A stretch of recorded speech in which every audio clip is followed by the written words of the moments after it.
C++에서 제공되어지는 연산자 오버로딩이 왜 필요한가에 대해서 먼저 간단하게 정리해 봅시다. C 언어의 구조체 변수와 마찬가지로 C++의 객체는 피연산자로 기본적으로 대입 연산만 가능하지 다른 연산자들은 사용할 수 없다라는 제약이 있습니다. 다시 말해서 적절한 값으로 초기화되어진 객체 C1의 값을 C2라는 객체에 대입해주게 되어지면 C2라는 객체는 C1이라는 객체가 가지고 있는 멤버 필드의 값을 그대로 비트 바이 비트 복사해서 대입되어지는 효과를 얻게 되어집니다. 사실 이렇게 처리되어지는 대입 연산은 우리 앞서서 살펴봤던 얕은 복사 수준의 대입만 가능하게 되어집니다. 다만 깊은 복사가 필요하거나 혹은 비교 연산이나 산술 연산 그리고 출력 연산 같은 것들을 처리하고자 한다라고 한다면 현재 내가 작성한 C1 혹은 C2라는 컴플렉스 타입의 객체는 내가 직접 정의한 객체이기 때문에 C++에서 기본적으로 제공되어지고 있는 연산자와 같이 사용되었을 때 어떤 것을 비교하고 어떤 것을 더하고 또 어떤 것을 출력해야 하는지를 알 수 없기 때문에 제대로 처리되어질 수 없는 것이고, 따라서 기본적으로 사용자가 정의한 객체에 대해서는 다른 연산자를 사용을 할 수 없다라는 제약이 따르게 되어집니다. 따라서 우리는 깊은 복사를 수행을 하는 대입 연산을 구현하거나 혹은 객체에 대해서 산술 연산이나 비교 연산과 같은 어떤 다른 연산을 처리하기 위해서는 그 객체에 대해서 처리할 수 있는 함수를 따로 구현을 해서 사용하게 되어집니다. 아마 여러분들이 C 언어를 다루면서 구조체 타입을 정의하고 정의되어진 구조체 타입을 가지고서 각종 연산 처리를 수행을 하는 함수들을 만들어서 사용을 했던 점을 떠올려 볼 수 있겠죠. 물론 C++에서는 이런 함수를 일반 함수 형태로 작성할 수도 있을 것이요, 혹은 그 클래스의 멤버 함수 형태로 작성을 해서 제공을 해주는 것도 가능할 것입니다. 예를 들어서 하나의 복소수를 나타내는 컴플렉스 객체에 대해서 덧셈 연산을 제공을 하자라고 가정을 해봅시다.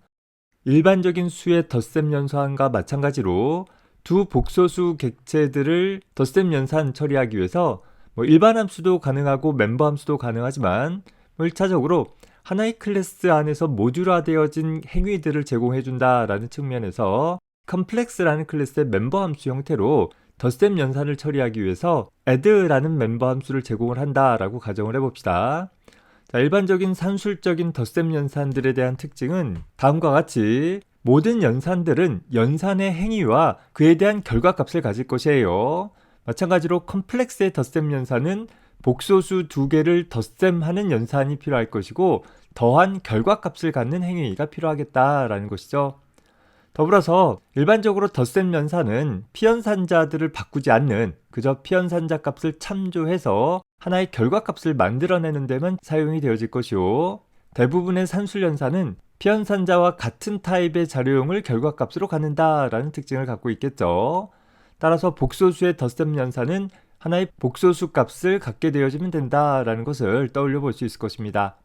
자, 따라서 컴플렉스 타입의 객체 C1에 대해서 add라는 멤버 함수로 호출하기를 C2라는 복소수 객체와 더해라 라는 처리를 수행한다라고 하면, 자, 앞서서 살펴본 것처럼 C1이라는 객체와 C2라는 객체의 내용을 바꾸지 않고 그저 그 내용들을 참조해서 복소수의 덧셈 연산을 처리한 후에 그 결과값을 반환해주게 되어지는 처리를 수행을 해주면 일반적인 수치 연산의 덧셈 연산과 동일한 처리가 일어날 것이에요. 따라서 add라는 멤버 함수 입장에서는 현재 그 자신을 호출한 객체, 즉 this 포인터가 가리키는 객체인 C1이라는 객체가 나타내주는 복소수 값과 add라는 함수 호출 시 인수로 사용되어져서 add 함수의 매개 변수로 전달되어진 C2라는 객체가 나타내주는 복소수 값을 서로 더해서, 복소수의 덧셈은 실수분은 실수부끼리, 허수분은 허수부끼리 더해준다라는 수학적인 의미를 알고 있으니까 두 객체가 나타내는 복소수의 실수부와 허수부를 각각 더해서 하나의 새로운 복소수 객체를 만들어서 반환해주는 일을 처리해주면 될 것이에요. 자, 여기서 C1이라는 객체나 C2라는 객체가 수정되어짐 없이 add라는 함수 내부에서 새로 만들어진 복소수를 반환해줘야 되기 때문에 add 멤버 함수 안에서 지역적으로 선언되어진 복소수 객체를 반환해주게 되어질 것이고, 따라서 add라는 함수의 반환 타입은 컴플렉스 타입이 되어지면 될 것이에요. 즉 return by value 형태로 값을 반환해 주는 것이 유일한 선택이 되어진다라는 것입니다. 여기서 add라는 멤버 함수에 인수로 전달되어진 C2는 그저 add라는 멤버 함수 안에서 하나의 복소수 객체 값을 참조만 하면 되기 때문에 call by reference 형태로 전달하는 것이 가장 효율적이요. 특히 이 함수 내부에서 C2라는 인수의 값을 수정할 필요는 없으니까 const reference로 지정을 해주면 되겠죠. 마찬가지로 C1도 add라는 멤버 함수 호출을 통해서 그 값이 바뀌어질 필요는 없기 때문에 add라는 멤버 함수는 const 멤버 함수 형태로 구성을 해주면 되겠다라는 것을 떠올려 볼 수 있을 것입니다. 자, 이렇게 어떤 주어진 요구사항대로 처리할 수 있는 하나의 멤버 함수를 작성을 하고 그걸 통해서 우리는 이렇게 C1에다가 C2를 더해라 라는 호출을 해준다라고 한다면 우리는 두 복소수를 더한 하나의 결과 복소수를 얻을 수 있을 것이고 그것을 C3라는 새로운 객체에 대입해 줌으로써 C3는 C1과 C2의 합의 결과값을 갖도록 유지해 볼 수 있게 되어질 것입니다. 물론 이 자체로도 충분히 사용되어질 수 있고 적절하게 동작되어지겠지만 이왕이면 우리가 일반 자료형처럼 복소수들의 덧셈을 수행을 할 때에도 더하기 연산자를 통해 가지고서 C1과 C2를 더하는 연산을 수행을 해라 라고 표현을 해볼 수 있다라고 하면 좀 더 명료하고 직관적이고 또 손쉽게 사용을 해볼 수 있지 않겠느냐라는 것이죠. 기본적으로는 어떤 클래스에서 제공되고 있는 멤버 함수나 일반 함수를 통해 가지고서 덧셈 연산 처리하는 함수를 제공할 수 있지만 C++에서는 연산자 오버로딩이라고 해서 기존의 덧셈 연산자는 기본 자료용의 수치 데이터에 대해서만 산술적인 덧셈 연산을 수행을 할 수 있지만 사용자 정의 객체에 대해서도 더하는 연산을 처리할 수 있도록 다중 정의하는 기능을 제공을 해주고 있다라는 것입니다. 따라서 이런 연산자 오버로딩의 기본적인 형식에 대해서 살펴보도록 해보겠습니다. 자, 앞서서 살펴봤던 것처럼 하나의 연산자가 처리되어진다라는 것은 피연산자를 전달받아서 주어진 행위를 수행을 하고 그 결과값을 갖는다라는 특징을 갖고 있는데 가만히 살펴봤더니 이렇게 연산자가 처리되어지는 과정은 마치 하나의 함수가 호출되어지는 것과 거의 똑같다라는 것이에요. 연산자가 처리되어지기 위해서 필요한 피연산자는 마치 함수가 호출되어질 때 전달되어지는 매개 변수와 같을 것이요.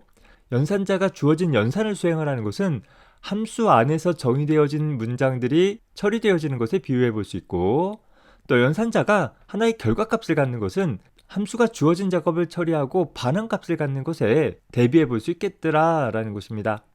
자, 그러다 보니까 C++에서는 사실상 이런 연산자가 처리되어질 때 내부적으로 연산자 함수라는 형태가 제공이 되어지고 따라서 기존의 연산자에 대해서도 사용자 클래스로 표현되어지는 객체에 대해 특정 연산 처리를 할 수 있는 연산자 함수를 정의해 가지고서 사용을 해준다라고 한다면 연산자처럼 사용을 할 수 있다라는 연산자 재정의가 가능하게 되어지는 특징이 생기게 되어집니다. 즉, 앞서서 살펴본 것처럼 컴플렉스라는 객체에 대해서 add라는 멤버 함수를 별도로 제공해 줄 수도 있지만 컴플렉스라는 객체에 대해서 더하기라는 연산자 함수를 제정해 준다라고 하면 이제는 기본 자료형의 데이터에 대해서 덧셈하는 것뿐만 아니라 컴플렉스 객체에 대해서도 덧셈 연산을 처리할 수 있도록 해줄 수 있다라는 것이죠. 따라서 이렇게 C++에서는 연산자도 함수처럼 취급되어질 수 있도록 하기 위해서 각 연산자에 대해서 다음과 같은 형태의 연산자 함수가 제공이 되어집니다. 함수 이름은 오퍼레이터라는 키워드에다가 내가 표현하고자 하는 연산 기호를 붙여서 사용되어져서 예를 들어서 오퍼레이터하고 플러스 기호를 사용을 해주게 되어지면 덧셈 연산자 함수가 되어지는 거예요. 그리고 괄호 표현하고 그 괄호 안에다가 이 연산자 함수가 호출되어질 때 필요한 피연산자를 인수로 전달해주면 되는 것이고 함수 이름은 좀 낯설지만 하나의 일반 함수와 동일하게 처리되어져서 함수가 이를 처리하고 나서 반환값을 갖는 그런 형태로 구성을 해볼 수 있습니다. 다만 C++에서의 연산자 함수는 그 연산자 함수를 제공하고자 하는 클래스의 멤버 함수로 구성해 볼 수도 있고 혹은 멤버 함수로 정의하기 곤란한 경우에 한해서는 일반 함수의 특별한 형태인 특정 클래스에 대한 friend 함수로 정의해서 제공해 주는 것이 가능합니다. 일단 연산자 함수를 작성할 수 있는 방법이 두 가지 제공되어진다라고 생각해주면 되는데, 자, 우리는 기본적으로는 클래스에 대한 멤버 함수로 정의하는 것을 기본으로 삼을 거예요. 그리고 특정 클래스의 멤버 함수로 연산자 함수를 제공하지 못하는 경우에 한해서만 프렌드 함수로 정의하겠다라는 식으로 기억을 해두기 바랍니다. 자, 이렇게 연산자에 대한 연산자 함수를 오버로딩 해주게 되어지면 이제는 연산자가 기존에 고유한 의미뿐만 아니라 내 클래스에 대해서도 적절한 처리를 할 수 있게끔 기존의 연산자를 다중 정의하게 되어지는 효과를 얻게 되어집니다. 자, 그러면 연산자 함수의 형식을 좀 더 세부적으로 살펴봅시다. 앞서 이야기한 것처럼 연산자 함수의 이름은 오퍼레이터라는 키워드 다음에 내가 다중 정의하고자 하는 연산 기호를 써준다 라고 했어요.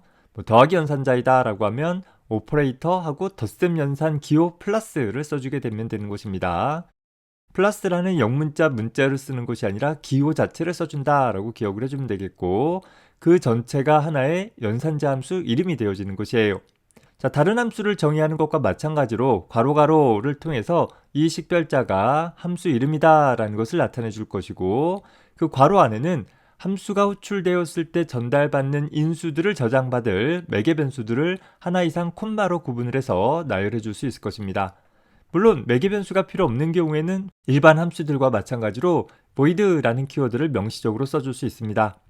자, 그리고 함수 이름 앞쪽에는 현재 이 함수가 모든 일의 처리를 끝마치고 나서 호출축으로 반환하고자 하는 값에 대한 자료형을 하나 기술해 줄 수 있는 것이죠. 일반적으로 이 연산자의 결과값이 갖는 타입을 써준다라고 생각해 주면 되겠고, 매개 변수에는 이 연산자가 동작하기 위해서 필요한 피연산자들을 받을 변수들을 지정을 해준다라고 기억해 주면 되겠습니다. 일반 함수 형태와 마찬가지로 괄호 열고 닫고 안에 하나 이상의 문장들을 기술을 해줌으로써 이 연산자 함수가 이 피연산자들을 가지고서 어떤 처리들을 수행을 할 것인지를 기술을 해주면 되는 것이고, 관례적으로 마지막에 이 반환값에 해당하는 값을 반환해주는 처리를 갖게 되어질 것입니다. 물론 이때 연산자 함수의 매개 변수들은 현재 오버로딩하고자 하는 연산자에 따라서 피연산자의 개수가 서로 달라질 수 있고, 또 연산자 함수를 구현하는 방법이 멤버 함수 형태이냐 혹은 프렌드 함수 형태이냐에 따라서 조금씩 달라질 수 있을 것이에요. 멤버 함수 형태로 구현하는 경우에는 프로그래머가 명시적으로 써주지 않더라도 현재 그 멤버 함수를 호출하는 객체에 대한 주소값이 내부적으로 전달되어지는 첫 번째 매개 변수 this 포인터로 전달되어지기 때문에 명시적으로 전달되어지는 매개 변수의 개수가 이 연산자가 필요로 하는 피연산자보다 하나 적은 수만큼만 제공되어질 필요가 있다 라는 것입니다. 그 부분에 대해서는 뒤에 가서 좀 더 구체적인 예를 가지고서 살펴봅시다. 자, 이런 연산자 오버로딩을 수행을 할 때에는 몇 가지 제약사항이 있는데, 기본적으로 연산자가 가지고 있는 고유 특성들을 변경할 수 없다라는 제약이 있습니다. 대표적인 경우 피연산자의 개수를 수정한다라든가 혹은 연산자들이 갖고 있는 우선순위를 변경할 수는 없다라는 것이에요. 더불어서 연산자에 대해서 연산자 함수를 통해서 작성을 하지만 연산자 함수의 매개 변수에 대해서 기본값을 지정하는 일은 가능하지 않다라는 것도 기억해 두기 바랍니다. 기본값을 갖는 함수다라고 한다면 호출 시 인수를 생략할 수 있는데, 이 경우가 연산자 함수에 적용되어진다라고 하면 마치 피연산자가 생략되어지는 것처럼 보여지는 일이 발생할 수 있잖아요. 그래서 그런 일들은 허용하고 있지 않다라는 것입니다. 특정 연산자에 대해서 피연산자의 수와 우선순위를 변경할 수 있도록 해준다라고 한다면 그 연산 기호를 통해서 사용되어지는 부분에 있어서 혼란을 야기하게 될 수 있잖아요. 예를 들어서 덧셈 계열의 연산자와 곱셈 계열의 연산자가 있는데, 일반적으로 곱셈 계열의 연산자가 우선순위가 높은데 그걸 바꿔버리게 되어지면 프로그램 소스 코드의 가독성이 떨어져 버리는 문제점들이 생기게 되어지고, 프로그래머가 예상치 못한 결과에 디버깅하기 어려운 코드가 되어버릴 수 있다라는 것입니다. 이렇듯 연산자 오버로딩을 하겠다라고 한다면 그 연산자가 가지고 있는 고유 기능과 비슷한 방식으로 동작할 수 있도록 다중 정의하는 것이 바람직할 것입니다. 예를 들어서 덧셈 연산자를 오버로딩 하면서 뺄셈 기능을 수행하도록 한다라고 하면 역시 가독성이 떨어지고 디버깅하기 어려운 코드가 돼버릴 수 있겠죠. 앞에 컴플렉스라는 클래스에 대한 예에서 살펴봤듯이 컴플렉스 클래스에 대해서 덧셈 연산자를 오버로딩 했다라고 하면 컴플렉스 객체들을 덧셈 연산하는 데 사용할 수 있도록 제공해 줄 수 있어야지 손쉬운 사용과 또 명확한 사용들이 가능하게 될 것입니다. 특히 이런 연산자 오버로딩을 하기 위해서는 반드시 피연산자 중 적어도 하나는 사용자정의 클래스 타입이어야 한다라는 제약이 있습니다. 만약에 기본 자료형에 대해서도 연산자 오버로딩을 수행을 하도록 허용해 준다라고 한다면 기존의 기본 자료형에 대해서 우리가 덧셈 연산과 같은 기본 연산들이 모두 다 의미가 달라져 버릴 수 있을 것이고, 이 역시 프로그램의 가독성을 떨어뜨려 버리고 디버깅하기 어려운 코드가 돼버릴 수 있을 것이에요. 더불어서 대입 연산자를 제외하고는 클래스 상속 관계의 자식 클래스의 그 연산자 함수가 상속이 되어진다라는 특징들을 갖고 있습니다. 우리 상속에 대해서는 C++에서 뒤에 가서 다루게 될 테니까 그때 가서 연습해 봅시다. 더불어서 다음과 같은 연산자들, 멤버 참조 연산이나 영역 지정 연산자, 그리고 조건 연산자나 사이즈 오브 연산자나 혹은 전처리기 명령어를 기술하기 위해서 사용되어지는 샵사인 같은 경우들은 우리 C++에서 오버로딩 할 수 없도록 제약을 해주고 있습니다. 또한 대입 연산자나 캐스팅 연산자, 그리고 배열의 첨자 연산자와 포인터 변수로 멤버를 참조할 때 사용할 수 있는 화살표 연산자 같은 경우들은 반드시 멤버 함수 형태로만 오버로딩 할 수 있도록 제약되어져 있고, 또 어떤 경우에는 반드시 프렌드 함수로만 오버로딩 할 수 있도록 제한이 되어져 있는 경우들도 있습니다. 어떤 것은 멤버 함수로, 어떤 것은 프렌드 함수로 오버로딩 해야 하는지를 일일이 기억하는 것은 그다지 의미 없고, 기본적으로 우리는 멤버 함수로 오버로딩 하는 것을 기본으로 하되, 멤버 함수로 오버로딩하지 못하는 몇몇 경우에 한해서만 일반 함수와 비슷한 구조를 갖고 있는 프렌드 함수를 이용을 해서 오버로딩하는 형태로 사용을 하도록 하겠습니다.